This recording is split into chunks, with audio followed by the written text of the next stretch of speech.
अब हम ओम नियम पढ़ना चाहेंगे। ओम लॉ, जॉर्ज साइमन ओम, इन्होंने इस नियम का प्रतिपादन किया था, प्रोपाउंड किया था। अब नियम पढ़े, इसके पहले एक चित्र देख लेते हैं। एमएन कोई चालक है, धातु चालक, कोई तार है, धातु का तार है, चालक तार है, जिसका एक सिरा V1 विभव पर रखा है एम सिरे को, और एन सिरे को V2 विभव पर रखा है। तो उच्च विभव से निम्न विभव की धारा बहती है। हमको ज्ञात है कि धारा सदैव उच्च विभव वाले बिंदु से निम्न विभव वाले बिंदु की ओर बहती है। यदि V1 का मान V2 से अधिक है तो धारा M सिरे से N सिरे की ओर बहेगी। V1 और V2 विभवों का अंतर, जब इसको V से प्रदर्शित कर देते हैं, V1 माइनस V2 बराबर V मान लेते हैं। तो जॉर्ज साइमन ओम कहते हैं, यदि किसी चालक की भौतिक अवस्था, जैसे लंबाई है, क्षेत्रफल है इत्यादि भौतिक अवस्था, यदि किसी चालक की भौतिक अवस्था विशेष रूप से ताप भी भौतिक अवस्था भी आता है। तो फिर से देखें, यदि किसी चालक की भौतिक अवस्था और ताप नियत रहे तो उस चालक के सिरों का जो विभवांतर है वो, और उस चालक में से बहने वाली धारा, इन दोनों का जो अनुपात वो सदैव नियत रहता है। इस नियम को ओम का नियम कहते हैं। और ये जो नियतांक है, ये वास्तव में चालक का प्रतिरोध कहलाता है, रेजिस्टेंस जिसे कहते हैं। ये चालक का प्रतिरोध है। प्रतिरोध को हम अभी परिभाषित करेंगे। पहले ओम के नियम को एक बार फिर से समझ लें, स्पष्ट कर लें हम। मैंने चित्र में एक चालक Mn बनाया है। इसका M सिरा V1 विभव पर है, N सिरा V2 विभव पर है। V1 का मान V2 से अधिक है यदि, तो धारा M सिरे से N सिरे की ओर, माने उच्च विभव वाले बिंदु से और कम विभव वाले बिंदु की ओर प्रवाहित होगी। ओम कहते हैं, यदि चालक की भौतिक अवस्था और विशेष रूप से ताप नियत रहे, अपरिवर्तित रहे, तब चालक के सिरों का विभवांतर V और चालक में से बहने वाली धारा I, इनका जो अनुपात है ये नियत रहता है, ये नियतांक रहता है। और इस नियतांक को चालक का प्रतिरोध के नाम से पुकारते हैं। ये ओम का नियम है। हम चालक के प्रतिरोध की बात करें तो जब इलेक्ट्रॉन प्रवाहित होना शुरू होते हैं चालक में से, हमने पढ़ा बहुत सारे इलेक्ट्रॉन होते हैं। इलेक्ट्रॉन गैस की भांति भरे रहते हैं, जैसे फ्लास्क में गैस भरी। लेकिन जब ये इलेक्ट्रॉन चलकर रास्ते में धनावेश से टकराते हैं बार बार, और टकराने पर रुक जाते हैं, और फिर विद्युत क्षेत्र के कारण फिर किसी और दिशा में चल देते हैं, फिर टकरा के रुकते हैं, फिर चलते हैं। इस प्रकार से ये जो है मुक्त रूप से नहीं चल पाता। इनके रास्ते में अवरोध पड़ते रहते, धनावेश अवरोध की बात व्यवहार करते हैं। तो मुक्त इलेक्ट्रॉन के प्रवाह के मार्ग में जो अवरोध आते हैं, उस अवरोध को हम चालक की प्रतिरोध के नाम से पुकारते हैं। तो हम प्रतिरोध की परिभाषा करेंगे। किसी चालक में धारा के प्रवाह में जो अवरोध उपस्थित होता है, उस अवरोध को चालक का प्रतिरोध कहते हैं। फिर से एक बार, किसी चालक में धारा के प्रवाह में जो अवरोध उत्पन्न होते हैं, जो अवरोध प्रस्तुत हो जाते हैं, उन अवरोधों को हम चालक का प्रतिरोध कहते हैं। अब जरा चालक का प्रतिरोध, इसके मात्रक पर विचार कर ले, यहीं पर थोड़ा सुगम रहेगा। तो प्रतिरोध को रेजिस्टेंस कहते हैं। रेजिस्टेंस कहेंगे तो R से व्यक्त भी कर देते हैं इसको। अब R का मात्रक लिखना चाहें तो विभव का वोल्ट में लिखना पड़ेगा। धारा का एम्पीयर में लिखना पड़ेगा।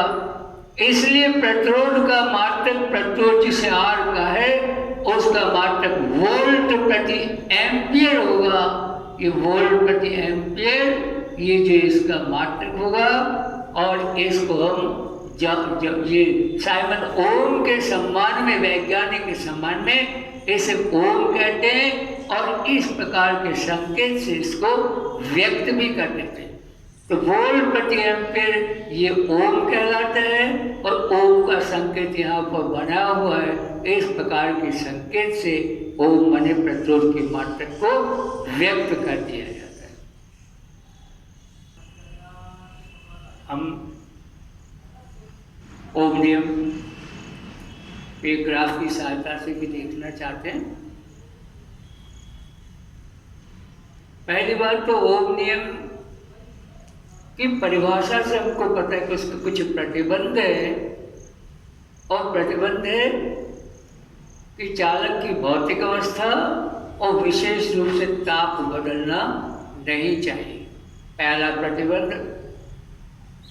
दूसरा स्वयं सिद्ध प्रतिबंध है कि ये नियम केवल चालकों के लिए ही लगता है, धातु की बनी वस्तुओं के लिए ओम का नियम लागू होता है।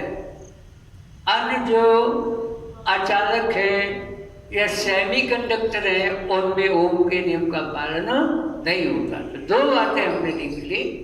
ओम का नियम पहला तो केवल चालकों के लिए लगता है, और दूसरी बात इसमें चालक की भी भौतिक अवस्था और उसके ताप में कोई परिवर्तन नहीं होना चाहिए। यहाँ पर एक ग्राफ बनाया है। ग्राफ में एक्स अक्ष पर विभवांतर को, वाई अक्ष पर धारा को प्रदर्शित किया है। हमने पढ़ा V बटे I बराबर नियतांक होता है। नियतांक होता है मतलब V समानुपाती I के होता है। विभवांतर का मान धारा के समानुपाती होता है। माने जैसे जैसे विभवांतर बढ़ेगा वैसे वैसे धारा बढ़ती चली जाएगी। उदाहरण के लिए ताकि हम बेहतर समझ सके, मान लो M3 का विभव 50 वोल्ट है और N का विभव 2 वोल्ट है, तो धारा 50 वोल्ट से 2 वोल्ट गिर पाएगी। लेकिन M का विभव ज़्यादा हो जाए, 100 हो जाए, तो विभवांतर बढ़ गया, देख लो आप, विभव का अंतर बढ़ गया तो अधिक धारा बहेगी। और इसका और अधिक विभव हो जाए तो विभवांतर ज़्यादा, तो और अधिक धारा बहेगी। माना धारा जो प्रवाहित होती है ये दोनों सिरों के, चालक के दोनों सिरों के विभवांतर की समानुपाती होती है। विभवांतर बढ़ेगा तो धारा बढ़ेगी, विभवांतर घटेगा तो धारा घटेगी। और दोनों सिरों के विभव अगर बराबर बराबर हो जाए तो धारा भी प्रवाहित नहीं होगी। ए से M से 100 वोल्ट पर, N भी उतने वोल्ट पर है, तो इसमें से कोई धारा प्रवाहित नहीं होगी। कि धारा सदैव उच्च विभव वाले बिंदु से और निम्न विभव वाले बिंदु की ओर प्रवाहित होती है। तो हम यहाँ देख रहे हैं V समानुपाती I है, लेकिन जिन राशियों के मध्य समानुपात का संबंध होता है, अगर उन राशियों में ग्राफ बना तो सरलरेखीय ग्राफ आता है। तो यहाँ भी देख ले V और I समानुपाती, इसलिए V में और I में विभवांतर और धारा में ग्राफ बनाएंगे तो ग्राफ सरलरेखीय ग्राफ प्राप्त होता है। और सरलरेखीय ग्राफ इस बात का प्रमाण है, इस बात की पुष्टि करता है कि V का मान I के समानुपाती होता है।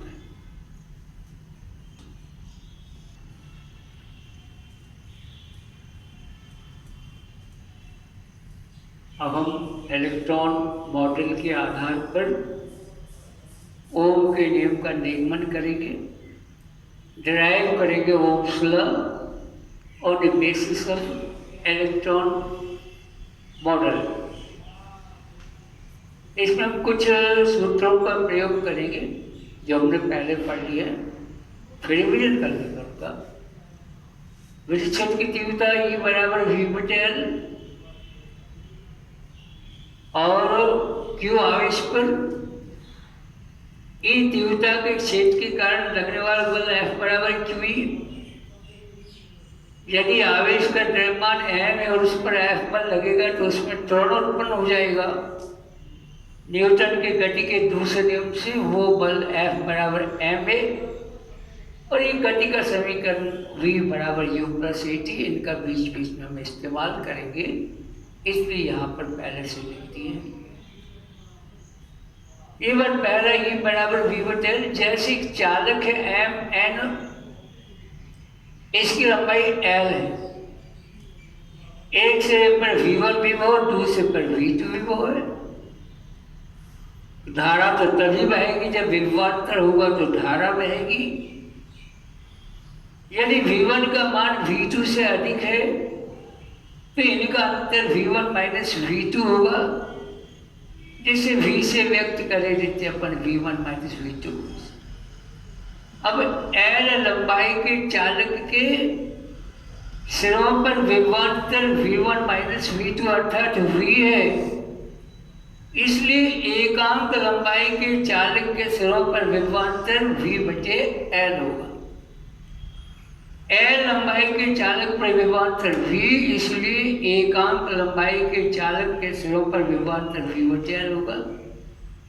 लेकिन एकांक लंबाई पर जो विभवांतर होता है इसे विद्युत क्षेत्र की तीव्रता भी कहते हैं, इसलिए v बटे L को हम E से प्रदर्शित कर देंगे। एक बार फिर से देख लें, L लंबाई के चालक के सिरों का विभवांतर v है, क्योंकि L लंबाई पर विभवांतर v है, इसलिए एकांक लंबाई पर विभवांतर v बटे L होगा। एकांक लंबाई पर जो विभवांतर होगा इसको ही विद्युत क्षेत्र की तीव्रता कहते हैं, जिसे E से व्यक्त करते हैं। तो E बराबर v बटे L, ये इस प्रकार से संबंध था। F बराबर QE। यहाँ पर हमारे प्रस्तुत चित्र में, प्रस्तुत प्रश्न में ये जो आवेश, गतिशील आवेश, वो इलेक्ट्रॉन है, इसलिए जहाँ Q लिखा है वहाँ आवेश को हम Q के स्थान पर और E से व्यक्त करेंगे। M ये इसमें गतिशील प्रत्येक इलेक्ट्रॉन का द्रव्यमान है और ये गति का समीकरण हमको सबको ज्ञात है। तो पहला हमने देख लिया, ये जो M चालक है जिसकी लंबाई L है और जिसके सिरों पर विभवांतर v1 माइनस v2 है, तो इसलिए ये चालक पर विद्युत क्षेत्र की तीव्रता E बराबर v बटे L। अब जब ये इलेक्ट्रॉन चलेगा, मुक्त इलेक्ट्रॉन, तो एक धनावेश से टकराएगा, रुक जाएगा, फिर किसी भिन्न दिशा में चल देगा, फिर टकरा के रुकेगा। दो क्रमागत टक्करों के बीच में जो समय लगता है, इस समय को श्रांति काल के नाम से पुकारते हैं। एक धनावेश से टकरा के चला, दूसरे पर टकराएगा, इन दोनों टक्करों के बीच का जो समय है, इस समय को श्रांति काल कहते हैं, टाइम ऑफ रिलैक्सेशन कहते हैं। रिलैक्सेशन बना आराम का समय, बीच में आराम मिलेगा, आगे फिर टकरा जाना उसको। ये दो टक्करों के बीच का जो समय है इसको श्रांति काल कहते हैं, इसे टाइम ऑफ रिलैक्सेशन कहते हैं। इसलिए हमारे जो संबंध 4 मैंने लिखे इसमें समय के स्थान पर श्रांति काल, इसे टाउ से व्यक्त करते हैं, तो इसका हम इस्तेमाल करेंगे, प्रयुक्त करेंगे। अब देख रहे हैं अपन यहाँ पर ये विद्युत क्षेत्र के कारण इलेक्ट्रॉन गति कर रहे हैं। किधर चलेगा, जिधर ज्यादा विभव है उधर चलेगा इलेक्ट्रॉन, तो धनावेश की ओर बढ़ता है। मन इलेक्ट्रॉन पर बल काम करने लग जाता है, जो बल इसे अधिक विभव की ओर खींच के ले जा रहा है, वो बल काम करने लग जाता है। अगर इसमें आवेश E है, आवेश स्मॉल ही है, विद्युत क्षेत्र की तीव्रता जैसा हमने पढ़ा कैपिटल ही है, इस पर जो बल लगेगा F बराबर small E into capital E. लेकिन जब बल लगता है तो गति त्वरित हो जाती है। न्यूटन के गति के दूसरे नियम पे जिस भी वस्तु पर बल लगता है उसकी गति में परिवर्तन करता है बल, माने उसकी गति को त्वरित करता है। ये बल इस आवेशित कण की, इलेक्ट्रॉन की गति को त्वरित करेगा। अगर इलेक्ट्रॉन के द्रव्यमान को m से व्यक्त करें और एफ बल ने इसमें जो त्वरण उत्पन्न करा उसे ए से व्यक्त करे, तो हम लिखेंगे गति के दूसरे नियम से एफ बराबर एम है। विद्युत क्षेत्र के कारण इस इलेक्ट्रॉन पर बल लग रहा है एफ, ये बल इस इलेक्ट्रॉन में त्वरण उत्पन्न कर रहा है, ए त्वरण उत्पन्न कर रहा है। अगर इलेक्ट्रॉन का द्रव्यमान एम है तो न्यूटन की गति के दूसरे नियम से हम लिखेंगे एफ बराबर एम ए। और यह हमने देख लिया विद्युत क्षेत्र की तीव्रता के लिए एफ बराबर जहाँ क्यू लिखा है वह small E into capital E लिख लेंगे। दूसरी और तीसरी समीकरण की तुलना करते बाएं पक्ष बराबर तो दाहिने पक्ष भी बराबर, तो संबंध आएगा एम ए बराबर small E into capital E. इससे तिरछा गुणा करके हम ए का मान निकाल देंगे। ए क्या है? ये इलेक्ट्रॉन का त्वरण है। इलेक्ट्रॉन में त्वरण क्यों आया? तो विद्युत क्षेत्र इस पर बल लगा रहा है। जब बल लगता है तो त्वरण उत्पन्न हो जाता है। वो त्वरण इलेक्ट्रॉन का त्वरण ए बराबर small E into capital E बटे हम त्वरण लिख लिया। अब हमको गति का समीकरण पता है कि v बराबर u प्लस ए टी होता है, लेकिन दो टक्कर के बीच में जो समय उसे t से नहीं, उसे श्रांति काल से व्यक्त करना हमको, जिससे टाउ का है। ये चीजें हम यहाँ लिखेंगे। v के स्थान पर vd लिख दिया, क्योंकि ये इलेक्ट्रॉन सामान्य गति से नहीं चल पाता है, ये अनुगमन वेग से चल पाएगा, धीरे धीरे चल पाएगा। इसलिए v के स्थान पर vd लिखेंगे और प्रारंभिक वेग हर बार रुक के चलेगा आगे, इसलिए u बराबर 0 लिखेंगे। और a का मान हमने निकाला हुआ है स्मॉल ई कैपिटल ए बटे एम। ये सब मान हम लिखेंगे इस समीकरण में, तो संबंध आ जाएगा v बराबर u का मान 0 कर लिया हमने, v को हमने vd लिखा है तो vd बराबर, और a का मान लिख दिया हमने देख के स्मॉल ई कैपिटल ई बटे एम लिखा, और t के स्थान पर, समय के स्थान पर दो टक्करों के बीच की दूरी अर्थात श्रांति काल लिखेंगे, जिसे टाउ से हम प्रदर्शित करेंगे। ये समीकरण 5 से व्यक्त कर दिया हमने। तो vd का समीकरण देख लो यहाँ पर आ गया है, लेकिन e का मान तो हमने पहले ही निकाल लिया। e माने विद्युत क्षेत्र की तीव्रता, ये तो v बटे एल होगा। जहाँ पर e है समीकरण 5 में, इसके स्थान पर v बटे एल लिख देंगे, तो संबंध आएगा e v टाउ बटे एम एल। ये कैपिटल v जो विभवांतर को व्यक्त कर रहा है, हम कंफ्यूज ना हो जाए, वेग से कंफ्यूज ना हो जाए। ये vd जो है ये अनुगमन वेग को व्यक्त कर रहा है, लेकिन ये कैपिटल v लिखा हुआ है, ये कैपिटल v किस राशि को व्यक्त कर रहा है? तो मैंने कहा कैपिटल v विभवांतर को व्यक्त कर रहा है। m और n दोनों स्वरों के बीच के विभवांतर को व्यक्त कर रहा है। तो ये समीकरण vd के लिए हमने एक समीकरण लिख लिया। अब हमने धारा का समीकरण भी पढ़ा था। I बराबर माने इस चालक में से बहने वाली धारा, I बराबर n a v d e होता है।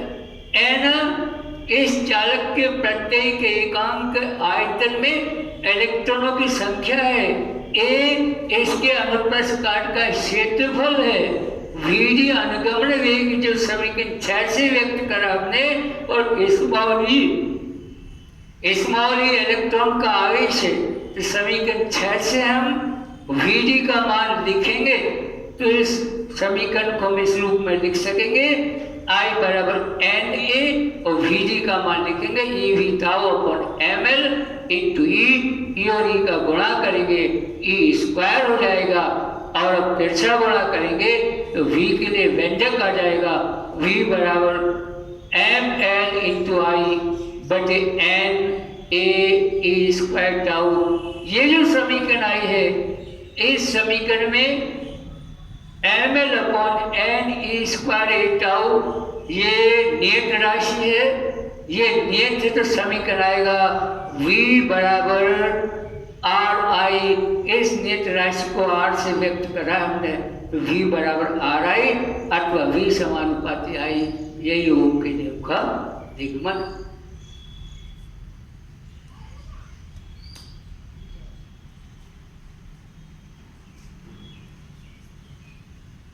ओम के नियम के निगमन के आधार पर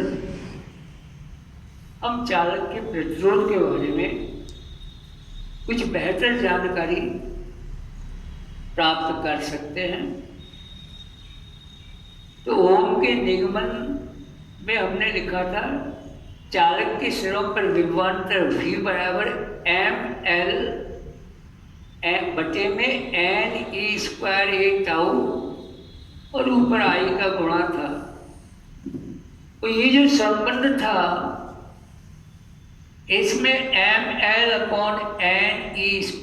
टाउ इसको नियतांक कहा है और R से प्रदर्शित करा है।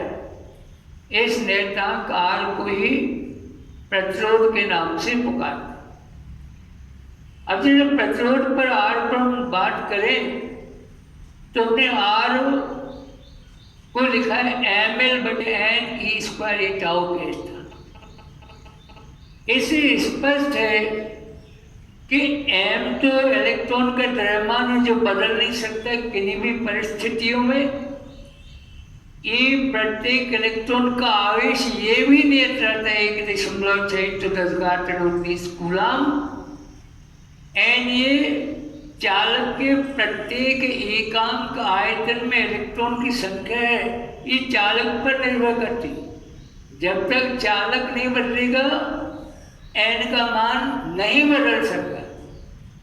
इस प्रकार से m नियतांक इसमें, E नियतांक इसमें, n नियतांक है और टाउ ही श्रांति काल जो ताप पर निर्भर करता है।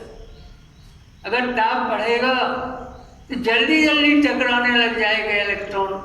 तो ताप बढ़ता है तो शांति काल घट जाता है, कम समय में टकराने लगता है। तो ताप जैसे जैसे बढ़ता है वैसे वैसे शांति काल का मान कम होता चला जाता। इस आधार पर देखें हम तो R का मान एक तो चालक की लंबाई L पर निर्भर करता है, दूसरा प्रतिरोध R का मान चालक के अनुप्रस्थ काट के क्षेत्रफल A पर निर्भर करता है और अगली बात R का मान श्रांति काल पर माने ताप पर निर्भर करता है। इसलिए ओम ने अपने नियम का जब प्रतिपादन किया, प्रोपाउंड किया तो उनका चालक की भौतिक परिस्थिति और विशेष रूप से ताप में परिवर्तन नहीं होना चाहिए। इसी आधार पर ने ये बात कही कि L का मान नहीं बदलना चाहिए, A का मान नहीं बदलना चाहिए और टाउ का मान नहीं बदलना चाहिए। लेकिन टाउ तो ताप पर निर्भर करता है, इसलिए ताप का मान नहीं बदलना चाहिए और तब ओम के नियम को लागू कर पाते। यहाँ हमने देख लिया कि चालक का जो प्रतिरोध है वो तीन बातों पर निर्भर कर रहा है, बल्कि एक बात और बढ़ा लो में, चौथी बात बढ़ा लो n माने एकांक आयतन में इलेक्ट्रॉन की संख्या पर भी निर्भर कर रहा है। ये क्यों कहा कि तांबे का प्रतिरोध अलग होता है, चांदी का अलग होता है, एल्यूमिनियम का अलग होता है, क्योंकि इनके एकांक आयतन में इलेक्ट्रॉनों की संख्या भिन्न होती है। चांदी के एकांक आयतन में इलेक्ट्रॉनों की संख्या सबसे ज्यादा होती है इन तीनों की तुलना में। तांबे में चांदी से कम होती है प्रत्येकांक इलेक्ट्रॉन, एल्यूमिनियम में प्रत्येकांक इलेक्ट्रॉन संख्या और कम होती है। तो धातु बदल जाती है तो n का मान बदल जाता है। इस प्रकार से चालक का जो प्रतिरोध होता है चार बातों पर निर्भर। पहला चालक की लंबाई पर ये स्पष्ट है नहीं कोई समीकरण से R का मान L के समानुपाती होगा। देख लो पहली बात, दोनों यहाँ पर ऊपर लिखे हुए हैं तो R समानुपाती L होगा। माने अगर चालक की लंबाई खींच के बढ़ा दे उसी चालक को, वही चालक है, खींच के लंबाई बढ़ा दी हमने, लंबाई बढ़ जाएगी तो उसका प्रतिरोध बढ़ जाएगा। इसलिए पतले तार का प्रतिरोध अधिक होता है और मोटे चालक तार का प्रतिरोध कम होता है। दूसरी बात, ये प्रतिरोध अनुप्रस्थ काट के क्षेत्रफल के व्युत्क्रमानुपाती देख ली, समीकरण से बिल्कुल स्पष्ट है। R व्युत्क्रमानुपाती 1 मान A का मान बढ़ेगा तो R का मान घटेगा। A मान अनुप्रस्थ काट का क्षेत्रफल, ये अनुप्रस्थ काट का क्षेत्रफल हो गया, ये तो मोटाई को प्रदर्शित कर रहे। तो अगर मोटाई बढ़ेगी तो प्रचुर घटेगा, ए का मान बढ़ेगा माने मोटाई बढ़ेगी तो प्रचुर घटेगा, और ए का मान घटेगा माने पतला अगर चालक हो जाएगा, ए का मान घट जाएगा। देख लो, अगर ए का मान कम होगा तो आर का मान बढ़ जाएगा। इसलिए मोटे चालक का प्रचुर कम होता है और उसे पतला करते हैं, बारीक तारों में बदलते हैं उसी प्रचुर को हम, तो उसका प्रचुर बढ़ जाता है। इसके बाद शांति काल पर, शांति काल तो ताप पर निर्भर करता है। अगर ताप बढ़ता है जल्दी जल्दी टकराने लगता है, मन समय टकराने का घट जाता है, मन शांति काल घट जाता है। तो ताप बढ़ेगा तो शांति काल घटेगा, और शांति काल घटेगा तो प्रचुर बढ़ेगा। इसलिए ताप बढ़ता है तो प्रचुर बढ़ जाता है। कैसे देख लीजिए, ताप बढ़ता है तो शांति काल घटता है, जल्दी से टकरा जाता है, कम समय में टकरा जाता है। ताप बढ़ता है शांति काल घटता है, माने प्रचुर बढ़ेगा। तो हम योग है, ताप बढ़ेगा तो प्रचुर बढ़ेगा। इस प्रकार से प्रचुर का मान ताप के समानुपाती हो जाता है। ताप बढ़ेगा तो प्रचुर भी बढ़ जाएगा। और अगली बात, एक अंक आयतन में इलेक्ट्रॉन की संख्या, जितना अच्छा चालक होता है, जितना बढ़िया सुचालक होता है, उसमें इलेक्ट्रॉन की संख्या उतनी ज़्यादा होती है। जिनमें इलेक्ट्रॉन की संख्या ज़्यादा है उनका प्रचुर कम होता है, खुले बटे हुए हैं। एन का मान ज़्यादा होगा तो प्रचुर का मान कम होगा। तांबे में इलेक्ट्रॉन होते हैं और चांदी में तांबे से ज़्यादा होते हैं। इससे तांबा भी सुचालक है, लेकिन चांदी तांबे से ज़्यादा सुचालक है। इस प्रकार से प्रचुर का मान एन पर भी निर्भर करता है, माने एक अंक आयतन में इलेक्ट्रॉन की संख्या पर। ये चालक की प्रकृति पर निर्भर करने वाली बात है। भिन्न भिन्न धातुओं के एक अंक आयतनों में इलेक्ट्रॉन की संख्या भी भिन्न भिन्न होती है।